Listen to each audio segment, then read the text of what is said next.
Hello guys, welcome to another video. आज हम आपके लिए बहुत ही बड़ा पैनल लेके आए हैं। जैसा कि आप देख सकते हैं, लोग ही लोग हैं मेरे पास। इतनी सारी जनता, वाह, मजा आ गया देख के। आप ये सब पैनल इन सब लोगों को जानते हैं। सक्षम सक्षम made a video with me, जिन्होंने मैकटोमिनी को बेच दिया था 5 रुपए में। वी हैड अभिजीत भाई, जिन्होंने रोनाल्डो को 5 रुपए में बेच दिया था। And we also have Manan भाई। I am meeting him for the very first time. Manan भाई, how are you? I'm doing fine, bro. How are you? I am fine bro, nice to see you. आज हम आपसे बहुत अच्छी अच्छी बातें करेंगे। होपफुली बहुत मजा आएगा, बहुत मजे करेंगे हमसे यहाँ पे मिलके। एंजाइटी भाई, एंजाइटी भाई, हाथ दिला दो। नमस्ते। हाथ जोड़ लिए एंजाइटी भाई, वोट मांग रहे हैं। तो गैस, आज का हमारा टॉपिक है ट्रांसफर मार्केट के बारे में। जैसा कि आप लोग जानते हो कि क्या क्रेजी ट्रांसफर मार्केट रहा है भाई ये वाला। तो मतलब प्लेयर्स आ रहे हैं, जा रहे हैं, मतलब ऐसा क्रेजी आई डोंट थिंक मैंने कभी लास्ट टाइम देखा होगा। मे बी रोनाल्डो मेसी वाला, but because Ronaldo Messi stand alone बहुत बड़े ट्रांसफर्स थे। उनका एक क्लब से दूसरे क्लब में जाना और जिस हालात में हो गए थे, उसके पीछे की स्टोरी बहुत बड़ी थी। But yeah, this transfer window has been absolutely crazy. So one by one I will ask all of you कि आपको क्या लगता है कि कौन सा club has done the most has done the best business according to you? So starting from सक्षम भाई। सक्षम भाई, आप मेरे को ये बताओ कि कौन सा वो क्लब ऐसा है जिसने मतलब ट्रांसफर मार्केट के बिल्कुल ही सब रिकॉर्ड तोड़ दिए, ऐसा धंधा कर लिया भाई इस क्लब ने कि आप क्या किसको बोलोगे आप? भाई मेरे हिसाब से तो मेरे को लगता है बार्सिलोना ने जिस तरह की साइनिंग्स करी है वो पूरा उसमें गई है। मतलब वो पीएसजी बार्सिलोना को थोड़ा है, but I would give Barcelona an edge. जिस तरह से उन्होंने साइनिंग्स करी है, ऊपर से उनको उन्होंने प्लेयर्स को कन्विंस कर लिया कि आप वेज कट ले लो। बुस्केट्स ने शायद वेज कट लिया वहाँ पे। पर ये बहुत बड़ा रिस्क भी है उनके लिए। अगर चीजें वर्कआउट नहीं करती है तो हमने रजिस्ट्रेशन में प्रॉब्लम्स आती है। साइनिंग्स होकर लेते रजिस्ट्रेशन में प्रॉब्लम्स आती है। उन्होंने स्मार्ट फ्री ट्रांसफर करे, तो वो मेरे को एक बहुत अच्छी चीज लगी। जैसे केसी का ट्रांसफर एक फ्री ट्रांसफर होना बार्सिलोना जैसे क्लब के लिए, that's a very good signing कि आप बुस्केट्स की जगह पे आप एक ऐसा केसी जैसी बिल्कुल ही एक पोटेंशियल साइनिंग, और जो इतना अपने को प्रूवन है, एक बहुत ही रनर है, वेल सीडीएम है, आप उसको लेके आए। आपने डियोंग को नहीं जाने दिया। वाला आपके जो पहले विंडो की स्टार्ट में हमें लग रहा था कि डियोंग जाएगा, उसके 85-80 मिलियन आएंगे तो बार्सिलोना कुछ एक्टिविटी करेगी। But despite that they sign Lewandowski, Christensen, Kounde, many signings. Kounde भी उन्होंने एंड में आते आते फ्रेंडली खिला खिला के किसी तरह रजिस्टर कर लिया। तो I think Barca were the bigger players. उन्होंने काफी साइनिंग करी। एंड मतलब डेडलाइन डे तक भी हमारे जेरोड रोमेरो भैया का चल रहा था कि शायद बर्नांडो सिल्वा आ जाए या मेस्सी ही वापस आ जाए। But I think Barcelona did absolutely fantastic business there, and all credit to their president. And मतलब बहुत अच्छी साइनिंग्स लगी मेरे को उनकी, और बहुत मतलब काफी accurate signings, free transfers, that's. तो बार्सिलोना ने बहुत स्मार्ट ऑपरेट किया है विंडो में। इवन आफ्टर, मतलब हमको लगा था भाई बार्सिलोना बर्बाद हो जाएगा, उसमें इतना डेप्थ बढ़ गया, प्लेयर्स सजेशन नहीं कर पा रहे, कैसे होगा कैसे नहीं होगा। But they have not only manage that, but they have made मतलब हिस्ट्री कि उन्होंने और प्लेयर तो साइन कर रहे हैं, बल्कि अपने एग्जिस्टिंग प्लेयर्स को भी रिटेन कर लिया और उनको वेज कार्ड लेने में कन्विंस कर दिया। Most biggest example of that is Frankie de Jong. खैर, जो भी फ्रैंकी डोंग के साथ फ्यूचर में क्या होगा क्या नहीं होगा, will he be happy at Barca और will he leave in the coming windows, that is a different discussion. But yeah, very well said by Saksham. And हाँ, आल्सो एक चीज too, the one thing to note that is, अभी UEFA has find many clubs because of financial fair play, and apparently Barca is nowhere to be seen. So this is also a big success for them. Not only they have signed players, but they have bypassed this financial fair play का fine also. So जो भी scene चल रहा है भाई, game तो बढ़िया खेल रहा है भाई। एसनाटी भाई, क्या बोलते हो? See, Barcelona, I agree, they have done great business, but जो इस विंडो में जितना क्या बोलूं मैं, जो फ्रस्ट्रेशन मिली है बार्सिलोना की तरफ से, I don't give any F about them. Fuck off to them, कोई मतलब नहीं है मेरे को। बार्सिलोना जो किया, जैसा किया, क्या नहीं किया, मेरे को नहीं मतलब है। But yes, their signings have been good enough. Coming, if you ask me कि कोई एक क्लब बताओ जिसका ट्रांसफर आपको सबसे अच्छा लगा हो, then I'll go with Bayern, and साथ ही साथ I'll say Manchester City. Bayern has gone about the business very well. उन्होंने डेलिट ले लिया, माने ले लिया, मैथिस टेल लिया है उन्होंने, एक अपना आयैक्स से मिडफील्डर था ग्रेवेनबर्च, वो लिया है। तो they have been very active in the window, और यही है कि उनके बारे में कोई बात नहीं कर रहा है। But if you actually see on paper the replacement that they have brought in, that is very good replacement. Reinforcement उनका काफी बेटर लग रहा है। And same with Manchester City, and City का you can see not only incoming जो उन्होंने बेचे हैं प्लेयर्स, वहां पे जो प्रॉफिट बनाया है that is also good. And एक डीएम चाहिए था, DM they got, left back wanted, वो लेके आए। Haaland is a steal at 60 million, वो कुछ नहीं है। हालैंड के लिए 60 मिलियन देना कुछ भी नहीं है। Any club would have gone and taken that person, लेकिन गया किसके पास? सिटी के पास गया, because they had that footballing project which we can see even now it is getting transferred into the field also। Field के performance में भी देख सकते हो आप। तो मेरे लिए तो Bayern and Manchester city will be the two stand out clubs in this transfer window. And transfer window की बात हो रही है, देन जेरार्ड रोमेरो ओपी, इस इंसान ने जो काम किया है, इस दल्ले ने जो पैसे बनाए हैं हम लोगों का, मतलब काट काट के, things are happening, things are fucking not happening, there is movement in Barcelona airport, ये हो गया वो हो गया, इस दल्ले ने जो परेशान किया है। तो ट्रांसफर विंडो के बारे में बात करोगे तो जेरार्ड रोमेरो के बारे में भी बात करनी होगी भाई। फैब्रिजियो का इतना नाम नहीं हुआ है जितना इसका हो गया, इसका दल्ले का। एंजाइटी भाई बहुत फ्रस्ट्रेटेड लग रहे हैं जेरार्ड रोमेरो से, एंड आई एम श्योर कि आप लोग भी होंगे, मैं भी हूँ। And not just Gerard Romero, बल्कि बहुत सारे तो बंदे ऐसे आए थे जिन्होंने कमिट कर दिया था कि Frankie de Jong is done, mark my words, Frankie de Jong हो चुका है। डेविड केंट करके एक बंदा है, उसको मतलब लोग अब उसको टैग कर करके पूछ रहे भाई कहाँ गया फ्रैंकी, बता तो सही अब हमें। तो ऐसे बहुत लोग थे who have frustrated us a lot, and Gerard Romero is the one, वो लीडर था उनका।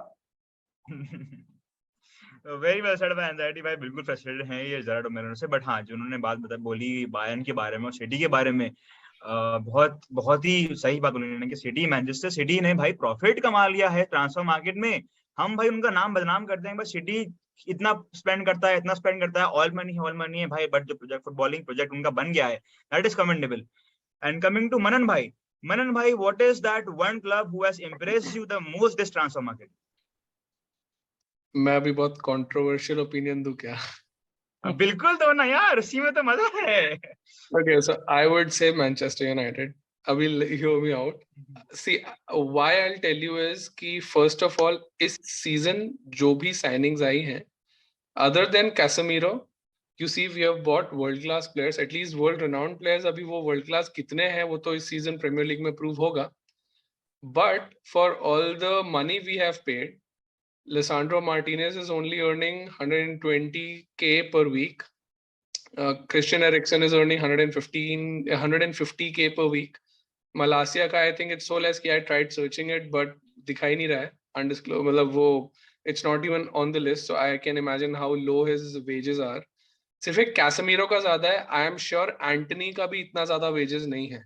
So what we have done good this season is we didn't have to pay a lot of extra wages to convince players to come to us. This is the first thing that I noticed. Casemiro, I think, understandable है because again he's a world class player, and अगर उसको लाना था तो फिर इतना तो, because he's kind of a veteran now. At 30 years of age, he has such a vast experience about club football and international football कि चलो उसका बनता भी है. But other than that, we have controlled wages like really nicely. Antony का लोग जो बोल रहे हैं, I think it should be around 150 only because after all he's what 22 now. Second point जो मुझे बहुत अच्छा लगा is despite paying a lot of money, I think we have at least got the targets that we wanted, except Frankie de Jong, because Frankie de Jong, I think, जहाँ Frankie de Jong की बात आती है, it completely comes down to the player. Because I think United did their part really well on agreeing the fees. We agreed the fees with Barcelona on principle a long while ago, but it was just on the player for the deferred wage, जो कि वो नहीं आया, or else the deal would have been done. Then other than that, I remember Jose Mourinho saying in his time that, you know, a signing, if it is 10 or 20 million, if it costs extra, but if it's absolutely important for your squad, it's absolutely important for the building process, you should go ahead and get it. Don't think about the money. But Glazers haven't backed any of our managers up. We have to accept the fact that we aren't on that height right now, trophy-wise, that we used to be. So we will have to pay extra, and then whenever Manchester United knocks the door of every club, they are like, हाँ भाई 5-6 crore तो ऐसे ही आने दो type, you know, in like Indian term. So we are expected to pay more for now because we need to get there at least, you know, success wise, trophy wise, titles wise, so that, you know, we start paying less and less for the players. But at least except right back, I think we are covered, because I think Casemiro is even though he came into our plans later on, we got that 4 साल से ढूंढ रहे हैं भाई, नहीं हुआ. Then striker हमको लग रहा था अगर रोनाल्डो गया तो लेंगे, but रोनाल्डो नहीं गया, तो it's okay, Ronaldo and martial है वहां पे. We wanted a right winger from a long time. भाई ये अमाड एंड पेलेस्ट्री वाले डिबाकल के बाद कि भाई उनको लेके अभी 3 साल से खिला ही नहीं रहे हैं. We really wanted a right winger to start. वो आ गया है. देन हमारे पास एक प्रॉपर सेंटर बैक आ गया है, एक बहुत अच्छा लेफ्ट बैक आ गया है. तो I think we have covered all the areas really well. I would rate this transfer window really high from all the other transfer windows I have been seeing since 2013-14. So very well said by Amana, and he's very satisfied with our transfer window right now, and I kind of agree to it, because if you remember, Ralf Ragnick said that we need at least 6 signings, 7 signings, up to 10 signings, he said, and we have gone there and done that. हमको जो बंदे चाहिए थे इस market में, हम most of them हम यहाँ पे ले आए हैं, and our starting lineup is looking very fresh. हमने literally एक नया टीम बना दिया है within a span of some months. And even if you look at last season का transfer market, and if you look at our team 2 seasons back, हमारे पास एक completely नया टीम बन चुका है अभी.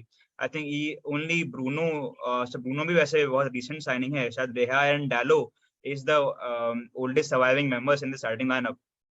And Dalot being जिस phase में Dalot आया था, we didn't expect him कि वो भाई इतना बढ़िया play निकल के आएगा, ऐसे start करेगा. Still very early for him, but yeah, we are satisfied with what he's doing. So Abhijit bhai, coming to you, कौन सा क्लब ने आपका दिल खुश कर दिया? Bayern Munich. I think Bayern Munich ने काफी अच्छा ट्रांसफर किया है. हर एक पोजीशन में उन्होंने इन्वेस्ट किया है. मतलब नासिर मजरूई बोलो, डेलिट बोलो, ग्रावेनबैक, साडियो माने बोलो, everything they have nailed it, I would say. उन्होंने काफी अच्छा साइनिंग किया है.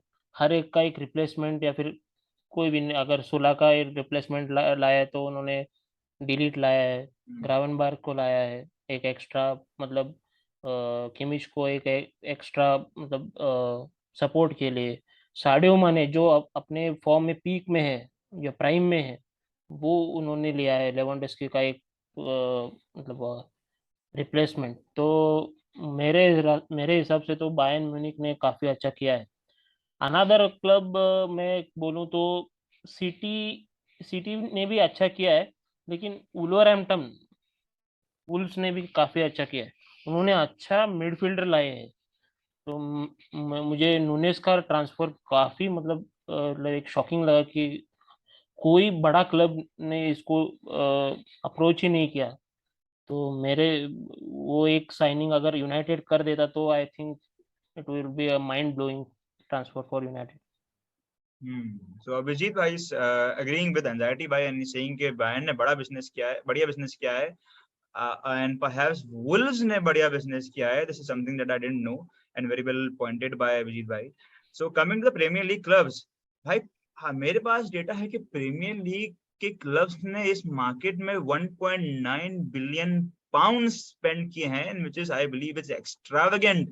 And not only one club, we have seen big spendings from so many of these clubs, top six, and even Nottingham Forest.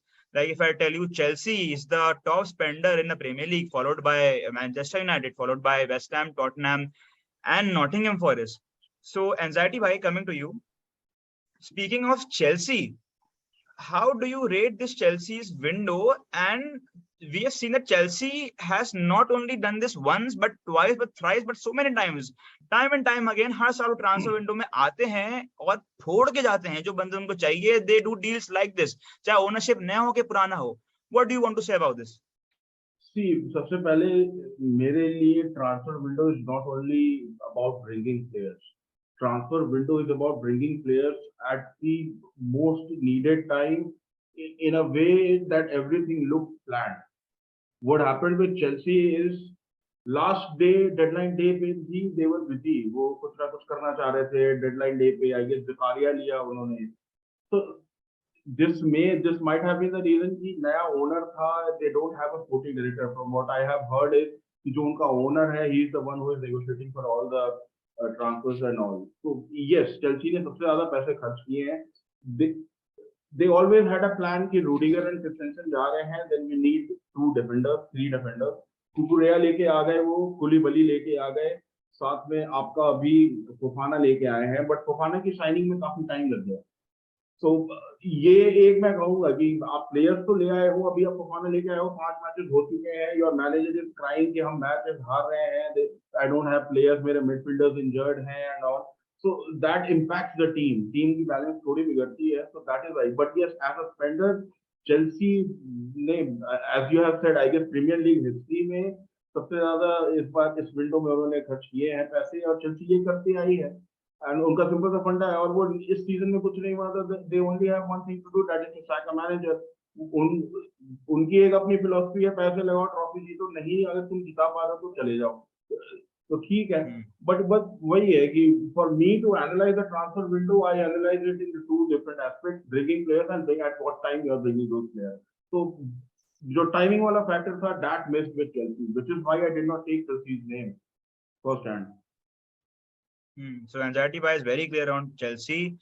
He is saying कि हाँ भाई पैसा तुमने खर्च कर लिया है, तुम्हारा ये मोटिव रहा हमेशा से, तुमने प्लेयर ले लिया आया है, बट तुमने बेचा नहीं है किसी को, तुमने वो जो डील्स करी हैं वो सही टाइम पे नहीं करी। This is what anxiety by is saying. So coming to Saksham, as you know that Nottingham Forest, the newly promoted. Yeah, welcome back guys. So I was talking Saksham, as you know that Nottingham Forest, the newly promoted Premier League side, has spent so much money, or like they have made 2 new teams with that much money. So what do you think कि क्या अगर कोई नया premiere league club आ रहा है और उसके बाद ऑलरेडी एक एग्जिस्टिंग टीम है, एक टीम ऐसी जो कि परफॉर्म कर रही है, that knows how to play together, that has a philosophy behind them, and they have won success also, मतलब वो प्रमोट करके आए हैं from tier 2 to tier 1, और उस टीम को आप कम्प्लीटली रिप्लेस कर दो और आप एक नए चेहरों के साथ नया टीम बना दो, is this going to be in your favor or is this going to backfire? Because similar thing we saw with Aston Villa, I think वो एकदम से भर के साइनिंग कर रहे थे on their comeback season. What is your take on this? Actually Nottingham का क्या केस है कि उनकी जो टीम एग्जिस्टिंग थी उसमें काफी सारे प्लेयर लोन पे थे, तो वो जैसे ही प्रमोट हुए तो वो प्लेयर्स वापस चले गए, तो they needed a team. I think it's good by the owners of Nottingham कि वो आई थिंक 20+ ईयर्स बाद वो शायद प्रीमियर लीग में आए, कि I don't know the exact number, but वो काफी टाइम बाद प्रीमियर लीग में आए। तो ओनर्स का जो स्टैंड है कि हम प्रीमियर लीग में आए, we are here to take a spot, अगर हम रेलीगेशन नहीं तो एटलीस्ट हम एक, अगर हम चैलेंज नहीं कर सकते तो हम एक मिड टेबल क्लब बन के रहे कुछ, कि हम हमारा मतलब हमें हर season by season relegation battle ना लड़नी पड़े, तो उसके लिए that shows ambition. But 23 signings, एक मैनेजर को भी अगर इवन मतलब कोई बड़े काफी अच्छा से अच्छा मैनेजर हो, उसको भी 23 साइनिंग्स आप पकड़ा दो या 21 साइनिंग्स पकड़ा दो, तो वो भी उसको कैसे अकोमोडेट करेगा? वो प्लेयर्स को 11 खिलाने हैं, आप हार्डली अपनी विनिंग टीम को चेंज करते हो। उन्होंने स्मार्ट बिजनेस करा है, वो कुछ बड़े नाम भी अट्रैक्ट करे उन्होंने, जैसे आई थिंक उन्होंने लोन पे रेनन लोडी को लिया है, तो that is a very good signing. हमसे वो डीन एंडरसन लोन पे ले गए हैं, गोलकीपिंग एरिया उनका थोड़ा सॉर्टेड लग रहा है, जैसे लिंगार्ड वहां पे है। तो नॉटिंघम से मेरे को एम्बिशन तो दिखा है, बट उन्होंने इतना भी एम्बिशन उन्होंने कर दिया है कि बस हम तो 21 साइनिंग्स को लेके ही बस 2 टीमें बना देंगे, हम तो बिल्कुल ही मतलब टाइटल के लिए जाएंगे, ओनर्स का ये तो रहा नहीं होगा। बट आई थिंक कि वो एक मिड टेबल क्लब बनना चाहते हैं, वो अपनी पोजीशन प्रीमियर लीग में सॉर्ट करना चाहते हैं, वो फुलहैम या नॉर्विच की तरह नहीं कि वो आ गए चले गए, क्योंकि उन्होंने बहुत मतलब काफी टाइम बाद वो प्रीमियर लीग में आए। So I think it's good ambition, but like over ambition, उन्होंने बहुत ही ज्यादा साइनिंग कर दी है। मतलब वो आधी अब लोन करेंगे जनवरी में, क्या होगा कि प्लेइंग टाइम में भी प्लेयर्स को इशू आता है, it's Premier League, everybody wants to play in it. So I think, but manager के लिए difficult होगा, and I think if I make a bold prediction, I think manager sack भी हो जाएगा थोड़े टाइम में। So let's see. Bold claim by Saksham here, he is predicting that manager probably sack हो जाएगा, जो कि is kind of practical, because जो business वो कर रहे हैं अगर वो इतना हड़बड़ी में है, जितना जल्दी में है, तो अगर मैनेजर फेल करता है तो definitely I do see him getting sacked. Now speaking of players, some of the players what Nottingham has signed are Jesse Lingard, and I'm talking about loan and permanent both. So Jesse Lingard, Dean Henderson, Emmanuel Dennis, which is another big name, Morgan Gibbs-White, and Huang, and we have Willy Boly, and so, and the list goes on and on and on. मतलब ऐसे ऐसे नाम है कि कुछ तो मुझे पढ़े भी नहीं जा रहे। ये कैसा नाम है? Anyways, so moving on from Nottingham Forest, Manan, coming to you, and I want to ask you about Arsenal, because what I believe is perhaps Arsenal has the most kind of secret. No, I wouldn't say secret. What is the word? Most silent killer transfer market. मतलब उन्होंने ऐसा जाके बड़ा deal नहीं फाड़ लिया कि भाई हम इसको ले उसको ले आए, ऐसा कोई बड़ा उन्होंने शोर हल्ला नहीं किया है, बट उन्होंने जो स्पेंडिंग्स करी हैं, जो जहां पे उन्होंने पैसा लगाया है, बहुत ही प्रिसाइसली लगाया है, बहुत ही सूटेबल प्लेस ना है वो अपने स्क्वाड के हिसाब से, एंड दे आर सक्सेसफुल. वो अभी सीजन के टॉप पे हैं after 4 games and they are looking really good and really strong, and all the new signings are doing very good for them. So how would you rate this transfer window from Arsenal? And do you think कि long run में उनको benefit देगा? And are they potentially the title contenders for this season? See, Arsenal ने ये last season भी किया था. The only thing is that last season we made fun of their spendings. जब starting में हम बोलते थे कि भाई Ben White पे इतने पैसे कौन लगाता है, and Arsenal ने इतना पैसा खर्च कर लिया, but अभी top 3 game like first 3 games के बाद without scoring a goal वो लोग 20th पे बैठे हैं 0 points पे. But overall he made them to play. तो वो साइनिंग्स तब भी अच्छी निकली. अभी बेन वाइट अभी इतना अच्छा होगा कि वो इंग्लैंड के लिए स्टार्ट करने लग गया है. इवन अगर राइट बैक पे करना पड़े काइल वॉकर की जगह तो भी करने लग गया है वो. तो बेन वाइट अच्छा निकला है. Then Saliba is a nice signing. Jesus तो आई थिंक उनका मार्की साइनिंग होना ही था. Best thing they have done is change the captaincy from Granit Xhaka to Odegaard, which बोलने में ऐसा लगता है कि भाई he's only 22-23 years of age, but then he's a calm and cool, composed-minded person. And last season he just came on loan and उसने इतना अच्छा कर दिया था कि भाई season permanent कर दिया. तो still उन्होंने इतने ज्यादा साइनिंग्स नहीं किए हैं. मुझे ऐसा लग रहा है कि जो फॉर्म है आर्टेटा इतने टाइम से जो एक दो प्लेयर्स ले लेके टीम बना रहा है, प्लस जो उनकी अकेडमी से निकल के आ रहे हैं, स्मिथ रो हो गया, साका हो गया, देन मार्टिनेली अच्छा खेल रहा है. तो ये सारे जो प्लेयर्स अभी अच्छा खेलने लग गए हैं, आई थिंक ये सब इन द लॉन्ग रन अभी दिख रहा है. मतलब वो जो पहले हम उसको कितना ज्यादा क्रिटिसाइज करते थे वो सैक नहीं हुआ और उसने टीम बना लिया एंड अभी वो लोग अच्छे फॉर्म में अच्छे तरीके से खेल रहे हैं. बट टाइटल कंटेंशन की जहां तक बात आती तो यार you see players that are challenging for the title. The teams, the kind of teams that people have built over 6-7 years. Pep ने 7 साल में ऐसा टीम बनाया है, क्लॉप ने 5-6 साल में ऐसा टीम बनाया है. तो आई थिंक वो वाला क्वालिटी अभी मिसिंग है. ये प्लेयर्स जब तक अच्छा मोमेंटम चल रहा है, अच्छा है, चल रहे हैं, कोई एक सेटबैक हुआ, एक ड्रॉ हुआ या पॉइंट कहीं ड्रॉप किए या लॉस हुआ, उसके बाद देखते हैं कि how they cope up with that. Title contention में ऐसा नहीं होगा कि भाई तुम पॉइंट्स ड्रॉप ही नहीं करोगे. अगर सिटी भी जो ड्रॉप करता है, लिवरपूल हमसे हारा, अगले गेम में जाकर 9-0 हरा दिया. तो it all depends on how you get back. Abhi we have to see character from Arsenal. We are seeing good football because abhi all of them are in good form, but I think we are yet to see that fighting character in them if things go wrong. Ki how they deal with that. So Manan doesn't believe that Arsenal are yet title contenders, but हाँ उन्होंने बोला है कि इनका transfer market बढ़िया रहा है, but not just for one season. Consistently one or two signings they have made with the requirements from the academy also. They have made a decent team. अब ये देखना रहेगा कि ये टीम लॉन्ग रन में कैसे परफॉर्म करेगी and क्या eventually they'll go back to winning ways.